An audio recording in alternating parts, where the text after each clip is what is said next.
Hey everybody, welcome back to another episode of Ask Kati Anything. I'm your host, licensed marriage and family therapist, Katie Morton. I'm so glad that you're here. If you notice, I am in much better health at this moment. My congestion has pretty much lifted. So thank you for bearing with me last week. I know I was a little, not ideal, but we're on the mend. So that's all good. Now, I'm going to try something different with the podcast. As you ask your questions, you can kind of keep this in mind that I'm going to try to find a theme, and I'm going to try to pick questions that revolve around said theme. Now, I don't want to tell you what you should ask. I don't want to guide these questions, but if you see a question with a ton of thumbs up, I'm going to try to pick one of the ones that gets the most chatter, most comments on it, most thumbs ups, and pick a theme around that. It won't always work out perfectly. Like this week, you'll see it's not quite perfect, but I think it can kind of help people, because I've heard from some of you that you're like, the podcast is great, but sometimes I'm not sure if what I'm interested in learning about or what I'm struggling with is going to be covered in it. And I think it might be easier if we have a somewhat of a theme. And I've even mentioned, like, naturally, organically, we have that sometimes. I'll be like, wow, today we're talking a lot about, suicidality, or we're talking a lot about family dynamics. So we can have those things happening anyway. But I just wanted you to keep that in mind, and maybe that can help guide what questions you ask at, from one week to the next. Okay. Now, today's theme is going to be about change and why change is so difficult. So I'm going to talk about that. Then I'll also dig into ways that we can stop judging ourselves and how to put ourselves out there and start living. I'm also going to discuss the ways that we can start to feel ready. The person asked about how they can finally feel ready for something. And then I'll explain how to balance prioritizing our own wellness or our own self-care without feeling selfish, and what behavioral activation really is and why it's the best way to combat our depression. Okay, let's jump right in. Question number 1 says, why do I hate change so much? Change tends to worsen my depression and stress longer than anyone else seems to be affected by it at all. Is that just a personality characteristic, or is it possible that there is a reason? Now, there's one more or two more add-ons to this, but let's dig in first of all. Hating change or being really uncomfortable with change, I actually believe to be incredibly common. And the reason for this is that, it's multifaceted, but my knee-jerk reaction or my automatic response to this is change is something a lot of people hate because of the discomfort that comes along with it. Now, add into that layers of maybe bad or possibly traumatizing change as a child. If we layer in some trauma, or let's say we moved a lot as a kid, or our parents got divorced, when we had those types of situations, that means that we've had these previous experiences with it that were not positive. And when we're uncomfortable or when things are changing and we're unsure of ourselves, we can feel more vulnerable, which, if we have trauma in our past, isn't the best.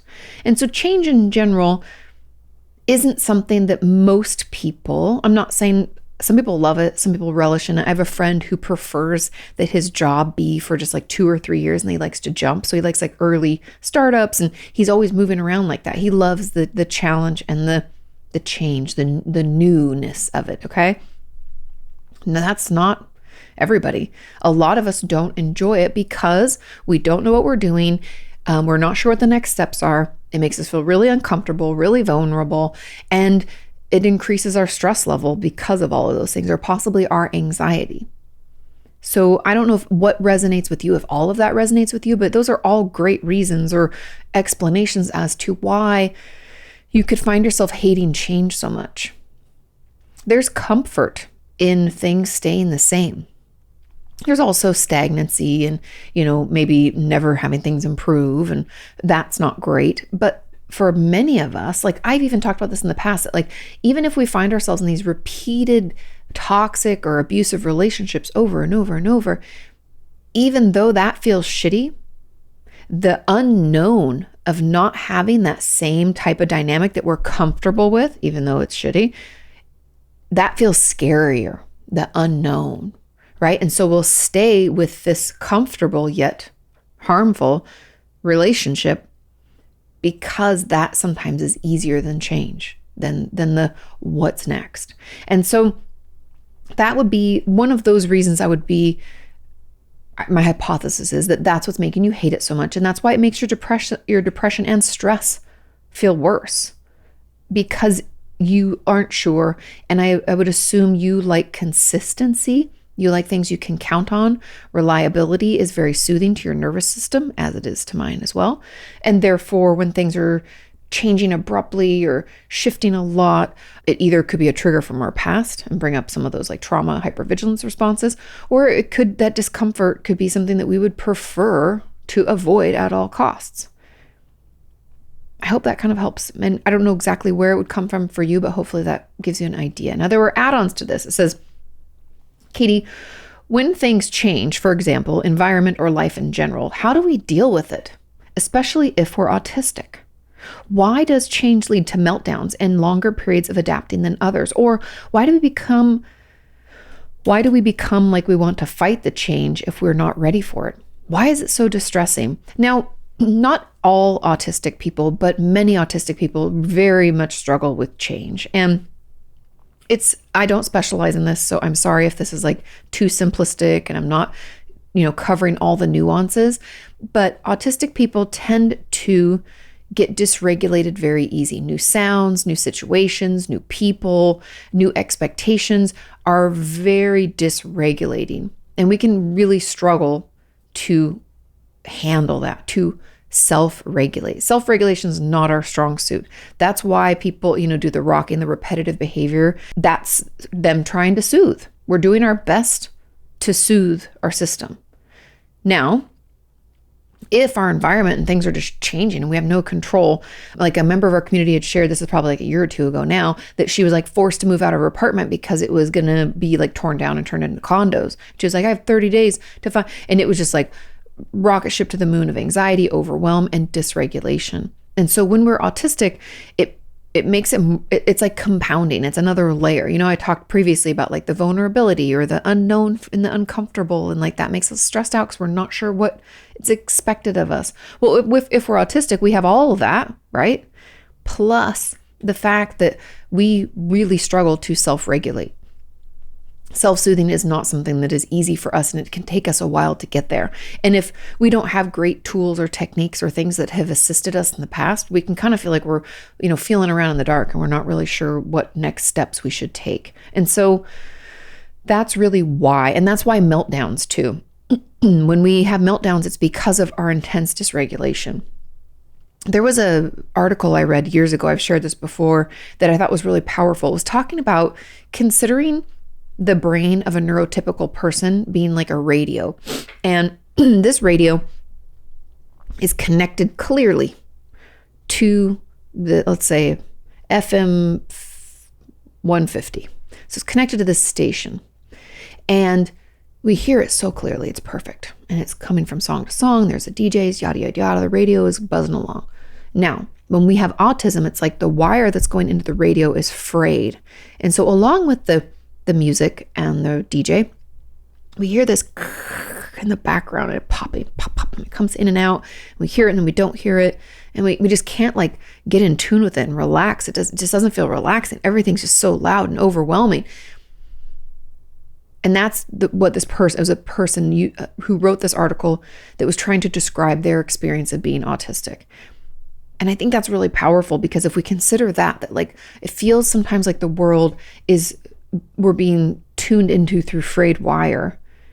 Everything feels overwhelming. We're overstimulated. Sounds, light, movement and all that stuff can just feel like temperature. We can just get so overwhelmed and we don't know how to regulate.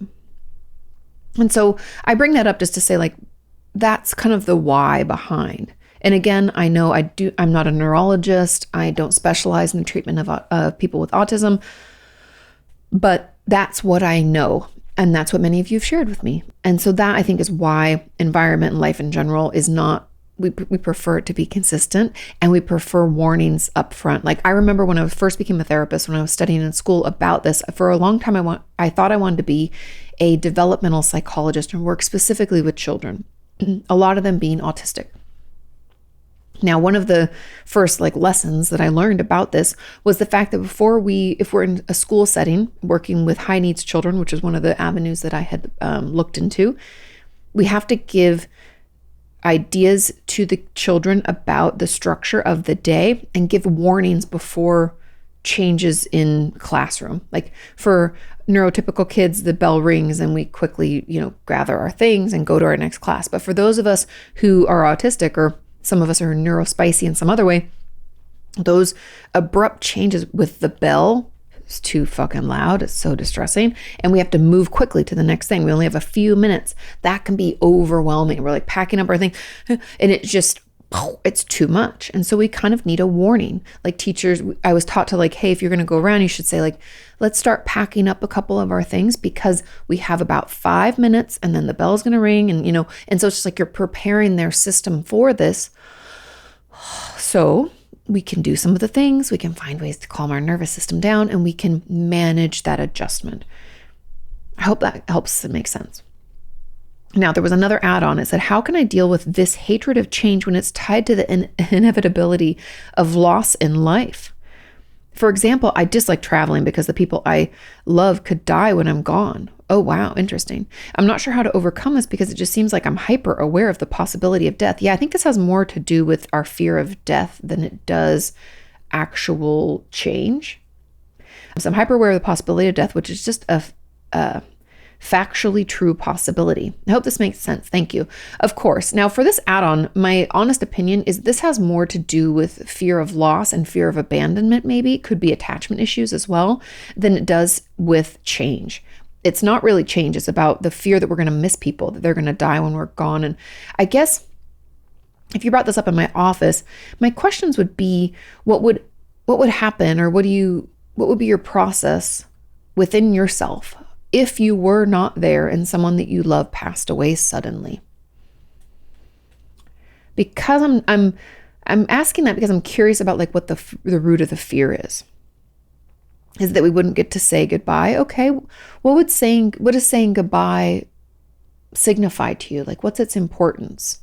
We have to figure out, when we fear something, we have to figure out the why behind it. In order to do that, we can't really just ask ourselves like, why? We have to consider, okay, if that happened, if the thing I fear actually happened, what do I tell myself about it? What about that feared situation is the actual bad part, or the thing that we're the most afraid of, right? Is it the death of someone? Is death really scary? Are we afraid to die? Do we spend a lot of time being concerned about our own health, maybe? Or is it to do with the attachment or the fear of abandonment, or not having enough faith or confidence in ourselves that we can get through it? Where is that coming from? Because this really isn't about change. It's more about death and our fear of death and our fear of losing people we love. Maybe it's not death specific. Maybe it's more about like loss of relationship, loss of person. Do we not have a bunch of people in our life we feel like we can count on? I have some patients in the past who have like older parents. They're an only child. They don't have any friends, no colleagues at work that they keep in touch with or are friendly with. And so the thought, the concern that their parents could pass away feels like they're alone in the world. Maybe that's part of it. I don't know. But we have to figure out where it's coming from in order to better understand it and do something about it, right? We can't manage something if we don't understand it. It's like that Chesterton's fence. You can't remove the fence if you don't understand what role it serves first. So let's figure out, what this fear really is. What is it about? Is it death? Is it loss of person? Is it abandonment? What do we think? Is it all those things? Then if it's like attachment, abandonment fears, then maybe there's some DBT or inner child work that we do to kind of better mitigate that.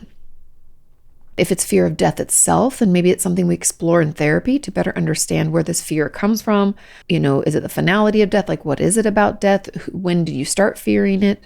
There's a lot of different ways we can work that angle, but I think it has more to do with the fear of loss or death and not actual change. I mean, I know it can be argued like, oh, but if someone passes away, then that's a change in our life. Yes, but the change that we're talking about before is like, I have to change jobs. I have to move. I have, a change in the way that what's expected of me in this relationship or in school, a change of venue for something. There's all sorts of different changes that we go through, but that I think has more to do with fear of loss or death. Let's move on to question number 2. This question says, hi, Katie, how can I stop judging myself for quote unquote overreacting and having trauma responses to things that aren't big T traumas? Other people reasonably might not have a trauma response to those same situations. So that makes me feel like I'm weak and overreacting because it shouldn't be a big deal. Look at all this judgment. I realize the judgment isn't helping me. It's not. But I don't know how to stop. It's keeping me from sharing about those things with my therapist because I'm ashamed and judging myself. What should I do? And I'm going to read this add-on. There's one add-on. It says, how does one get over the belief that they simply shouldn't have been traumatized?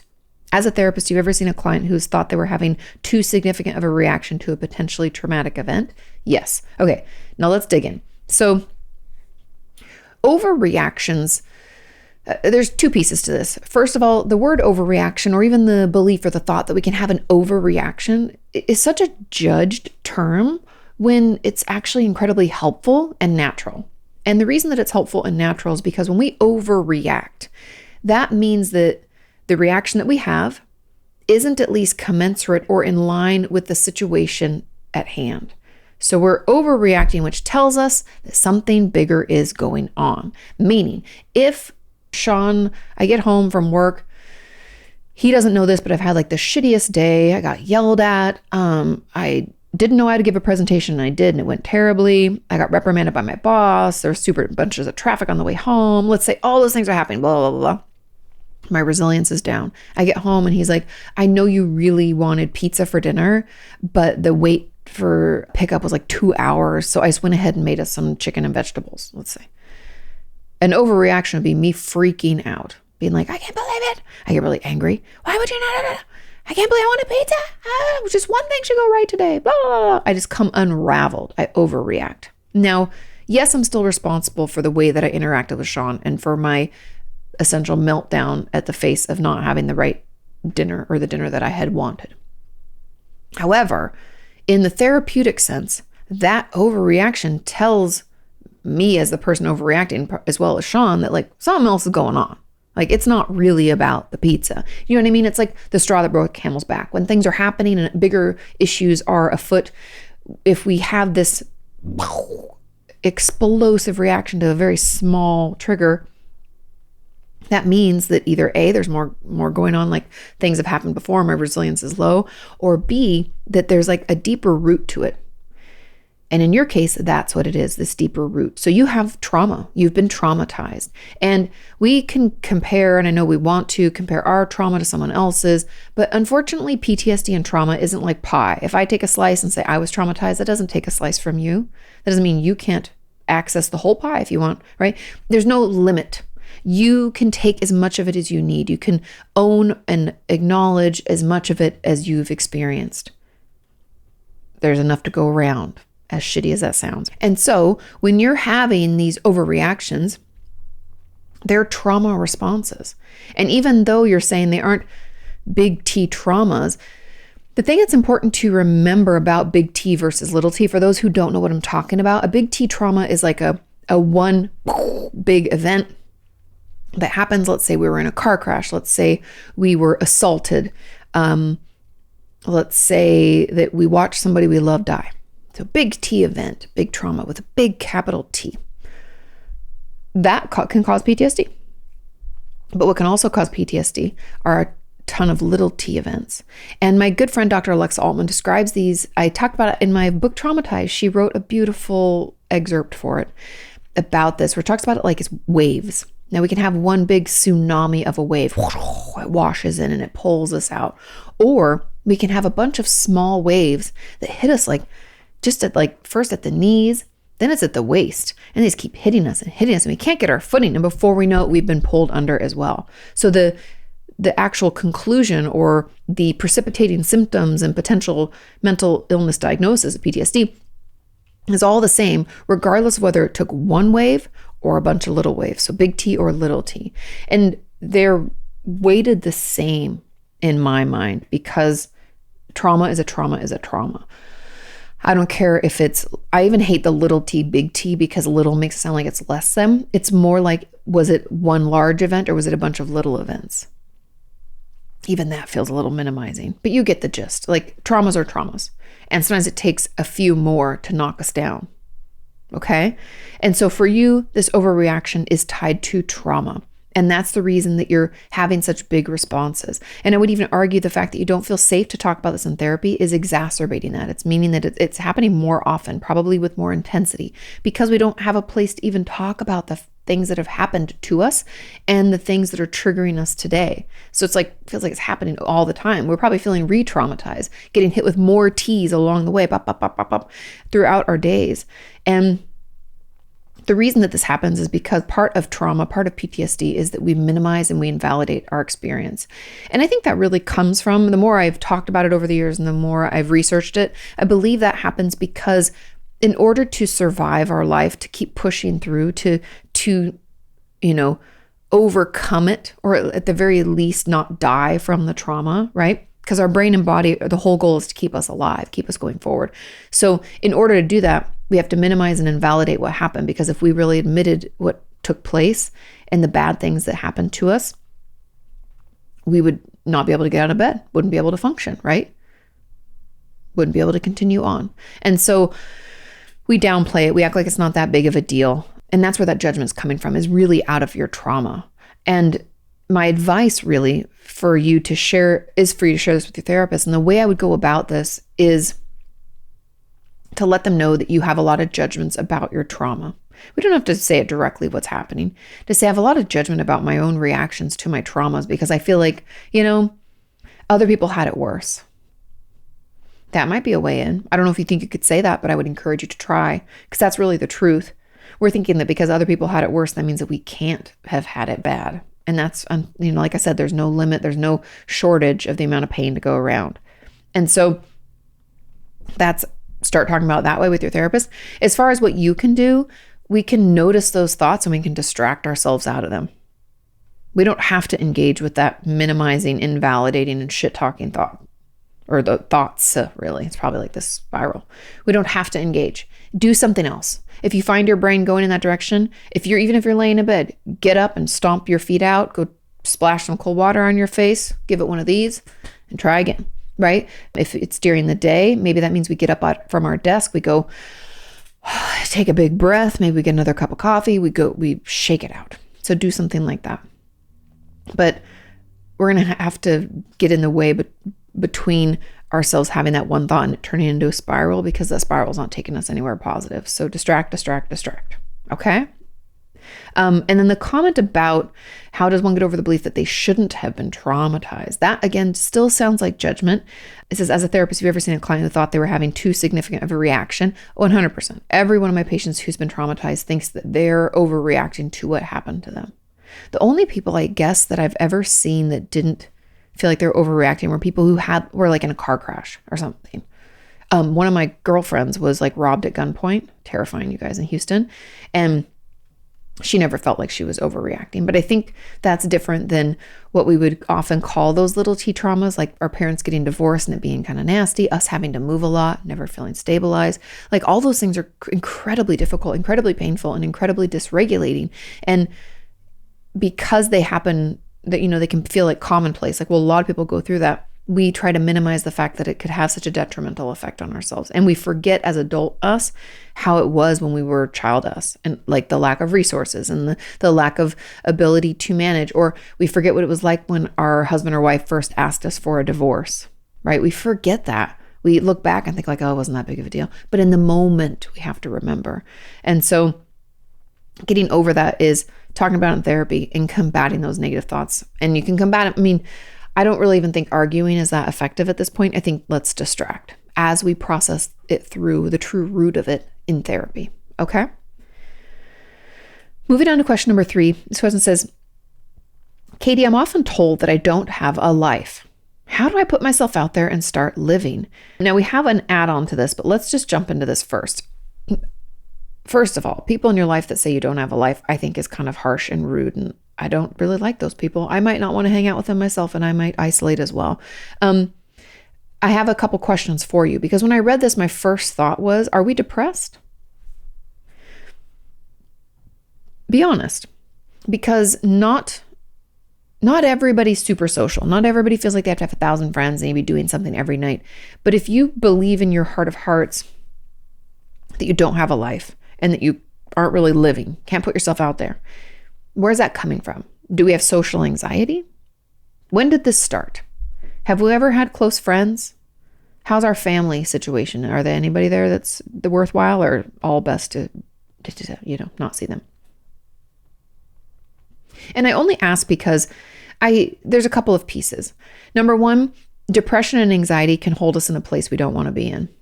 And they take away our motivation and our energy. And so we can find ourselves stuck at home, not doing anything, not because we don't want to, but frankly, because we don't feel like we have the energy or the ability to do it. So there's that. Then there's also, I do want to talk briefly about the fact that this expectation for us to have like a shit ton of friends or to be super social and do things all the time, like that's great. And we are social creatures. I know some of you out there are like, well, I prefer to be alone. I'd call that avoidant attachment. I'd call that maybe a trauma response. We don't have to want to be social all the time, but we should at least have one close friend and one person we'd like to see. We might even socialize online and chatting in live streams and, in Discords and things like that. That's all social. Don't you pretend you're not social. We're social creatures. It's helpful for our nervous system. It's important for our ability to feel safe and soothed. It's vital to our development. So we are all social, but with differing levels of need. And we might be one of those people that just needs one close friend that we spend time with doing things quietly at home together. Or, we like to go to museums, different events versus like a loud concert, let's say. Maybe we're super sensitive to sound and light. So I want to put that in there as well. But with this person, okay, so all that, taking that all into consideration, I'm curious who tells you don't have a life. I'm curious what their life looks like and what they think that's supposed to look like. And more importantly, actually most importantly, what do you think it's supposed to look like? What would a life look like? How would it differ from yours? Why do you feel like you don't have one right now? Those are all really important questions, because if it's coming from depression, that means we should probably seek out therapy, potentially medication through a psychiatrist, whatever is available to us in our area. But we have to figure out what's preventing us from doing it. Is it purely a self-confidence thing? Now, is that born out of social anxiety or depression, or is it on its own? We just have always felt a little self-conscious. Think about those things. And I think that can help guide you out of it, because then the question of like, how do I put myself out there and start living? Well, if it's confidence, then we should engage in a group, maybe small group. Let's say we've always been kind of good at music, but not the best, but we're kind of good. Then I want you to do what is called building mastery. It's a DBT skill, and it's when we do something that we are kind of good at and we get better at it. So let's say we've always been good at like music. Maybe we take a piano lesson. Maybe we take a guitar lesson. Maybe we've always been kind of good at cooking. Maybe we take a cooking class and we get better and we learn a few specific things that we can make really, really well. And then we go home and we practice more. Getting good at something helps build a healthy internal self-esteem. So that's one of the things.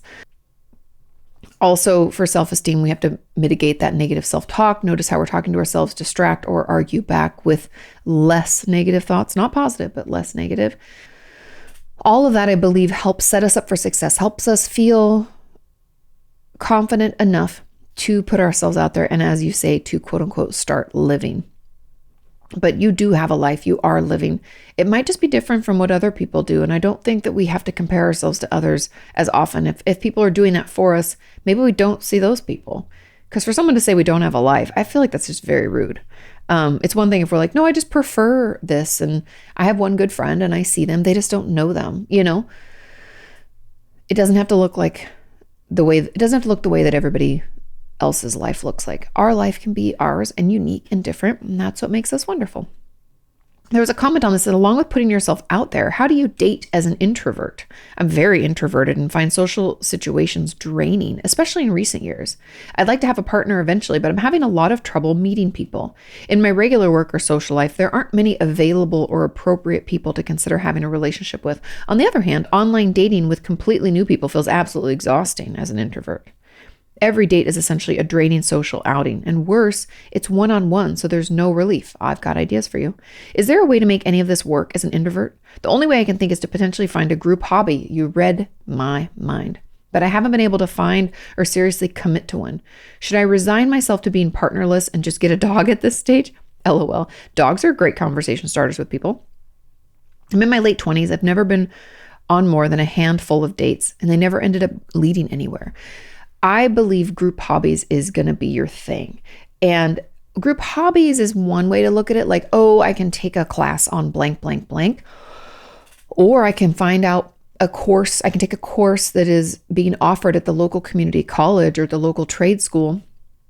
I can take some courses there, and that's a great way to meet people.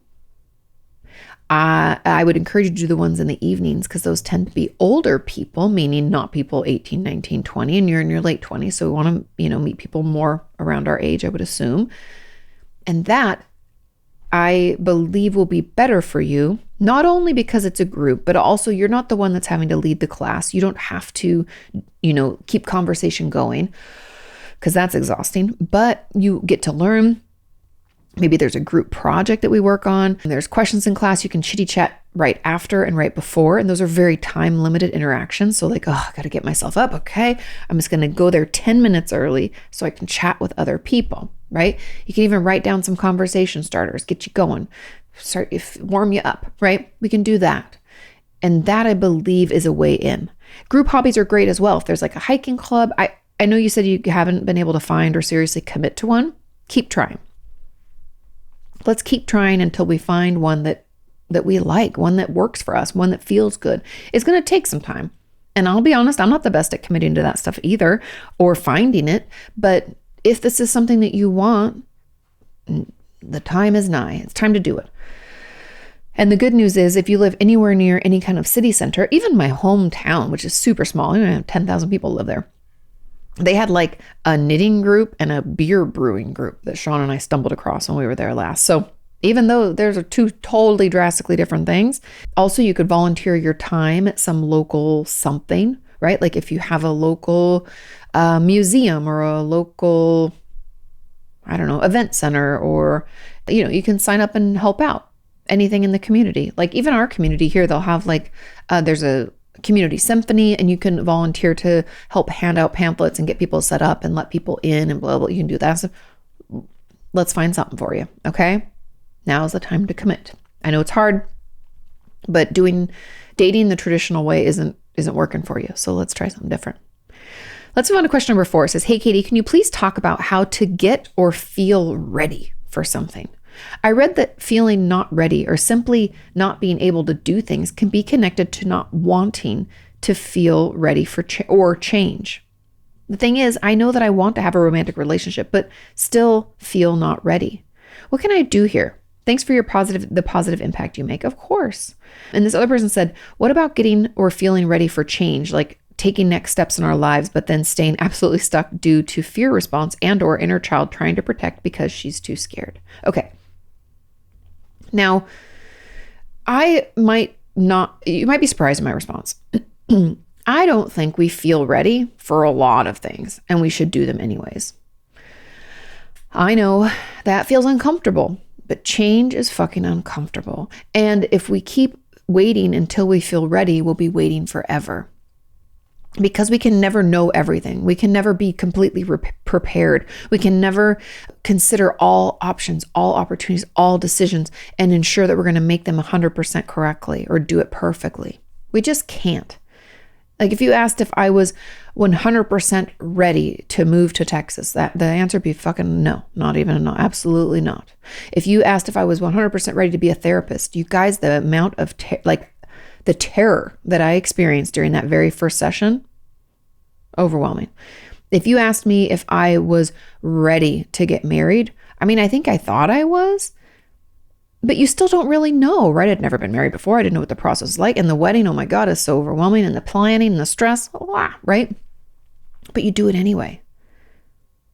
Because the one thing that I believe will help in this situation is that we trust in our ability to figure it out. And I know that confidence is hard to come by, but I discussed earlier some ways that we can build confidence, right? That building mastery and things like that.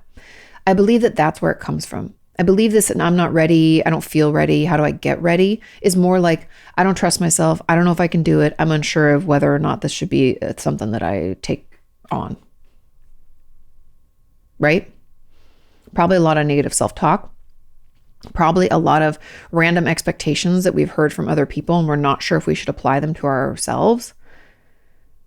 So my advice really, I know this is kind of probably not what you were expecting, is instead of harping on ourselves and essentially shit talking, saying like, I don't feel ready. Why don't I feel ready? How do I feel ready? How about instead we start trying to create a healthier and happier conversation with ourselves and do something that we feel good doing. And that will build up that self-confidence so that then, like you said, you want to have a romantic relationship, you still feel like you're not ready. Then when the opportunity arises, when someone asks us on a date or asks for our number, or we see somebody cute across the bar or the restaurant or the walking on a hike or at the coffee shop, we feel sure enough in ourselves to go and ask for their number, or to ask if we can, I'd love to take you out for dinner, or, say yes if they've asked us. And I know it's hard and I know you're going to feel scared. That's normal. We all have butterflies and get nervous, but that's what will help you feel ready. Is actually has nothing to do with like specific things we do there's no way to quote unquote feel ready for things, but we instead feel sure or trust in the fact that we know we can handle it. Okay? Again, I know that's a bizarre answer, but I believe that's really where it's at. Okay? And the add-on about feeling stuck in our fear response, well, if it's the inner child that we feel like is protecting us, then we're going to have to do some of that work in therapy. If we think this is a trauma response, we're going to have to find ways to soothe that child, speak to them in, what they call good mother or good father messages, ways that we can kind of help them know that they don't need to come to our aid right now, that we are okay, that they are okay. We're going to have to do that work in therapy first. Then we can move on to building that confidence and feeling like I might not be quote unquote ready, but I'm doing it anyway, right? I'll figure it out. Moving on to question 5, it says, Hi, Katie. I've been told multiple times by my therapist that I'm allowed to prioritize myself and stop trying to appease everyone else in my life. However, every time I try, my inner voice tells me that I'm being selfish and egotistical, and it shames me for thinking like this. How can I challenge these thoughts and show them they're wrong? You got to buy my next book. I've been talking about this a lot. Now, the truth about this is that somewhere in your upbringing, maybe childhood, maybe it was childhood and now we're doing it to ourselves, but either way, at some point in your life, you have accepted this belief that other people's wants, needs, desires are more important than yours. And I don't know where that comes from. It could be that you were a parentified child. And so from a very young age, you had to not do any of the kid things you wanted to do and you had to take care of other people. Therefore, that's that message we're hearing. Their needs more important than my needs. I have to take care of them. Therefore, I come secondary. Could be that. Could be part of like people pleasing / fawning. Like maybe if we have some trauma in our past, we can always think like, oh, but I don't want anybody to get upset because like I don't want them raising their voices. I don't want to get hurt. I'm just going to do everything that they want. I put their needs above my needs. Or it could be straight up people pleasing, like what I struggle with, where I don't want conflict so much and I'm so nervous about upsetting other people that it makes me feel a little bit calmer if they're happy first. So first, again, their needs first, mine second. I could go on and on. There's a ton of reasons you believe this, but I'm curious where this is coming from for you. Why is it that you believe other people are more important than you? What messages have you received? Is it maybe, societal stuff? Is it like a trauma? Is it some of the things I talk, like being a parentified child, being a people pleaser, our fallen response? Because it can come from all of those places. And for some reason, you believe that, and that's why you're acting out of it. And so instead of trying to attack yourself, because again, it's almost like you're trying to do this and then you feel shittier, right? Because then you feel selfish and it says you're egotistical and it shames you. So it's almost like making it worse. Instead of fighting against that, let's be curious, not judgmental about this process. Like I encourage you to journal this week. Like, why is it that I think prioritizing myself is selfish? What would it look like if I did that? Where did this come from? When has this happened before? Has someone ever told me that my needs aren't as important? What would it look like if I did prioritize my needs? What am I afraid might happen? Do I think people won't like me? Am I afraid someone will get mad? Do I hate conflict? Is that where this is coming from? Ask yourself some of these questions with natural curiosity. Again, no judgment, just being curious. What do we think? And that will allow you to better understand, because this is almost like a protector that comes up, right? Where your spine's out, you're puffer fishing. You're like, ah. And I think the puffer fish is coming out because we feel a little bit vulnerable if we put ourselves first. Why is that? What is it about that makes you feel vulnerable? What is it about putting yourself first that makes you think you might be in danger? I don't know. Those are just some of the thoughts, but we're going to have to be curious, not judgmental, to figure out its root, because then and only then can we start to untangle it. Final question number 6 says, hi, Katie, can you talk about behavioral activation? The idea behind behavioral activation is that by deliberately practicing certain behaviors, you can activate a positive emotional state. Yes. Now, for those of you who don't know, behavioral activation is the most tried and true way to better manage or mitigate our symptoms of depression. And what it really is that even though we don't feel motivated to do the things that we used to love to do, and in fact, even when we think about them, that we don't enjoy them as much. If we do them, we don't think they're as good as we used to. Behavioral activation is like you do it anyway. We push ourselves to do the thing, because even if we're white knuckling it, even if we're like, it's not as good as it used to be, there's some good in it. And the belief behind it, at least from what I've learned in my perspective, is that by doing this, not only do we get some of those same feel-good experiences, and like, oh yeah, it is kind of nice, right? I do like going for bike rides, coloring, playing piano, I don't know, making dinner. We get that little bit of, almost like reminds us of what used to be, but also we're fucking moving. And there's a big thing about movement and doing it anyways, because if we stay frozen, if we allow our depression, I actually been debating doing a video about bed rotting because I don't support it. I know you can get upset about it, but I don't support it, because this idea that we can stay in bed all day, not do anything, not get up for anything, is just not good for our mental health. Yes, rest is vital and is important, but don't get it twisted. Don't think that not getting out of bed all day doesn't make you feel like shit. It doesn't make you feel like super bleh, negative. I'm sure the thoughts, I'm so lazy, I can't believe I'm doing this, like not picking up your phone if people call or text, you're not replying. Like, it feels a lot like depression to me, and it's a slippery slope. And so behavioral activation is the idea that we get ourselves out, we get ourselves moving, and we get ourselves doing something. And all of that is supposed to really combat depression on its own, like sans medication, sans therapy. It's one of those things that if we can white knuckle and push through anyway, it does benefit us and our mood does lift. Now, it's not perfect. It's not like our mood lifts and we're like, oh, we, all of a sudden like see the clouds part and the sun is shining, but it's incremental, but it's enough that it is valuable. And it's one of those tools that we should all try. And so that's really what I know about it, what I think about it. I know it's really hard, but it's almost like that old adage of like, choose your hard. Like staying depressed and at home and feeling like shit is hard. Choosing behavioral activation is hard. Choose your hard. Have you heard that? And then it'll be like, this is hard and that is hard. Choose your hard. It's like, regardless, one of those things is going to feel hard and uncomfortable and bad. Which one you want to do, right? And hopefully you'll choose behavioral activation, because I promise it actually does help. Okay. Thank you all so much for listening and watching. Thank you for sending in your questions. Like I said, if you see a certain type of question, I encourage you to ask your own that is very in line with that theme, because we'll try to keep some themes going so that it's easy for you to know which ones to listen and watch. And also we can kind of build on the different tools and techniques that we discuss each and every episode. Have a wonderful, wonderful rest of your week. Do your homework, and I'll see you next time.